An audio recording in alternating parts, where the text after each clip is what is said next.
Hello, this is Chris Thompson with Mountaineer IT in beautiful Siskiyou County, here to bring you some more helpful IT tech tips.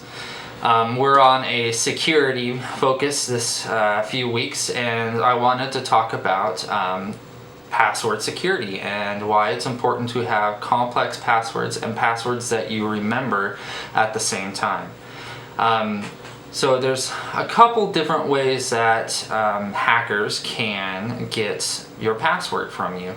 And one of the ways is a dictionary hack, which means that they use a dictionary-based algorithm that uses dictionary words against an account that you have and tries to guess your password using dictionary words.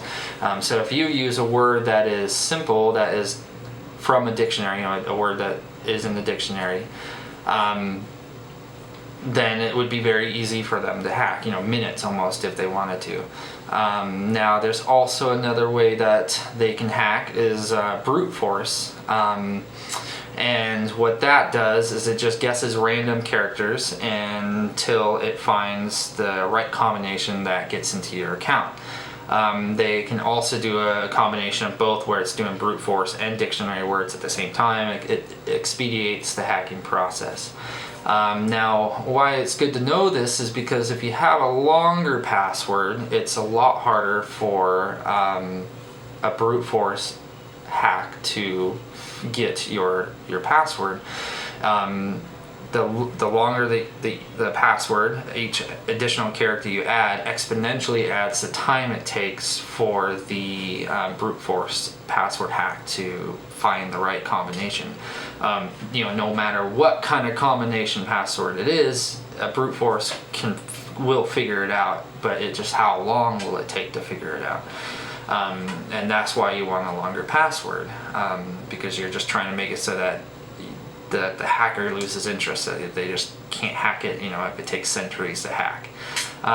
Also, you want to use a password that is complicated but simple enough for you to remember, because if you don't remember a password, what will happen is you'll write it down. You'll write down a piece of paper, you'll put it underneath your keyboard or maybe on your screen, and that defeats the purpose of the password, because then someone can find it and use it. It's a little bit more personal when that happens, but it does happen. So I wanted to just kind of go over a couple things here on what we can do to give you a password that is more memorable but also more secure, keeping you safe in your work environment and also at home. Now we'll go to the screen here and we'll talk about number one. Now this is kind of a complicated password, but it's short. It's only technically 6 characters long.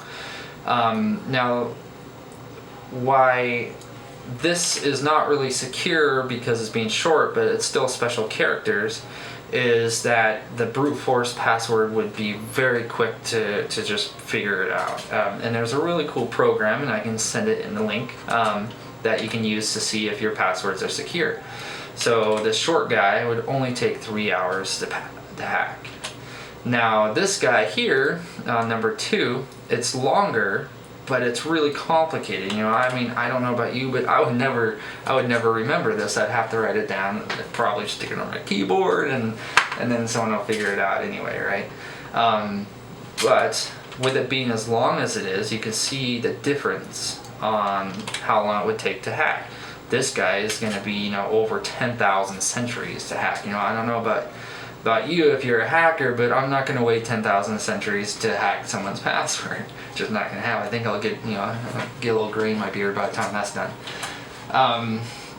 Now, if we look at number 3, we're going to be getting into more of a reasonable password where this is memorable. You remember it, but it's still a dictionary word. It's a word that's really common. It's very easy to figure out, and all it has is just one little special character and capital. And this would be very quick to hack. I think it would only take probably about 2 hours or so. Yeah, so 2 hours to hack that one password. Even though it's longer, it's still not complex enough to be secure.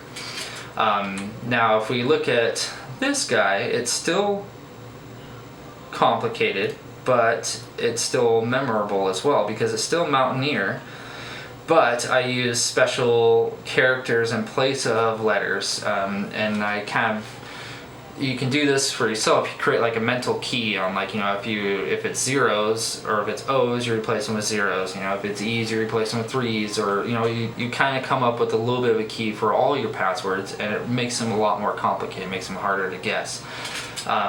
So like something like this, I think it would take about 4 centuries, no, 100, yeah, another 10,000 centuries to figure out that password.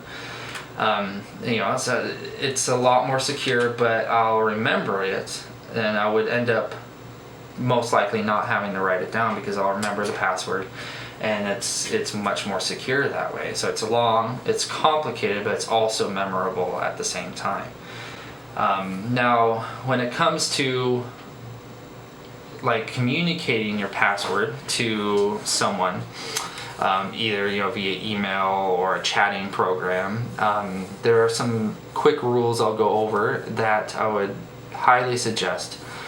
Is one, we'll talk about email. Email is not a secure way to send passwords. So if anyone ever asks you, you know, for the password to something that you have, don't email it to them, because it sends it over a clear text, so anybody can look and read that information in the email and get the password, and you know, then it's a bad day for everyone. Same with chatting programs. You really don't want to send passwords over chatting programs. You know, so you have Steam for gaming, you have, you know, it used to be MSN Messenger, you have Slack, you have Google Hangouts. You know, it's just not as secure enough to send a password over. Slack is one of the exceptions, really. It's a little bit more secure, and you can actually have your own server, in-house server with Slack, so then it doesn't go over the internet all the time, and it does auditing and things like that. You want to use programs like Stitch, for instance. That one is compliant with HIPAA, and it uses very good encryption on all of the communications, and it's a lot more secure. So if you for a company, for instance, if you're using a chatting program in your company to communicate, use something that's secure. You know, use Slack or use Stitch, are my recommendations, and they're free. That's the cool thing about them, is they're free, but they're secure. You can email passwords, but only if you do it securely. You know, there's certain services you can sign up for, like Proofpoint or Barracuda email services for business, where they let you encrypt the emails when it's being sent out, and that makes it so it's just a little bit extra security on it. That's the only time I'd ever email a password. But the best way usually is to either call someone up on the phone or fax it to them. Faxing and phone calls are really still very secure in today's age. Well, that's all I've got. I hope that gives you some good insight on a secure password and how to be secure in your company and at home, with your banking and other types of websites that you have passwords on. Again, this is Chris Thompson with Mountaineer IT, and I hope you have a fantastic day. Thank you.